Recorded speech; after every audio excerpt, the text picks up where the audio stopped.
बिस्मिल्लाहिर्रहमानिर्रहीम।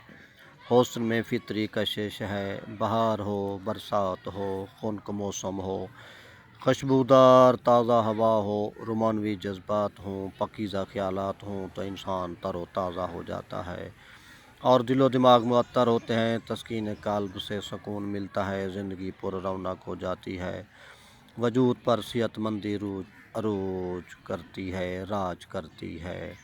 ये सिर्फ़ इंसान नहीं, अल्लाह की हर मखलूक अल्लाह ताला के फ़ितरी हुस्न से फैज़याब होती है। ये फूल आप देख रहे हैं, ये असल में हशरातुल अर्ज़ को खूबसूरती दावत देते हैं और ये हशरातुल अर्ज़ कीड़े, मक्खियाँ, तितलियाँ और फूलों के शदाई बच्चे, भेड़, शहद की मक्खियाँ, दीगर मक्खियाँ, छोटे परिंदे वगैरह वगैरह ये इन फूलों पर आते हैं और एक फूल से दूसरे फूल की तरफ जाते हैं, तो इससे फूलों की आपस में शादी हो जाती है।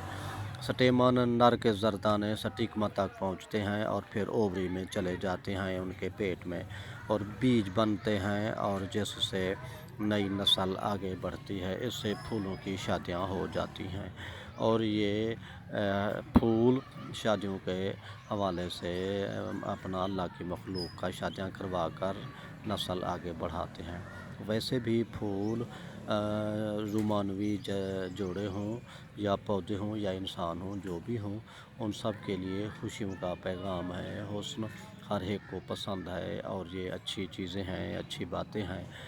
हम सबको फूलों से खेलना चाहिए, फूल तोड़ कर ज़ाया ना करें। अल्लाह की इस हुस्न से, इस फ़ितरी खूबसूरती से सब फैज़याब होते रहें। भाइयों दोस्तों, मेरा चैनल सब्सक्राइब करें। दिलबर मौलाई आपको फ़ितरी बातें, सकाफ़ती बातें, सियासी बातें, इल्मी बातें बताता रहता है। अदब का खादिम है और आपको हमेशा शायरी सुनवाता रहता है।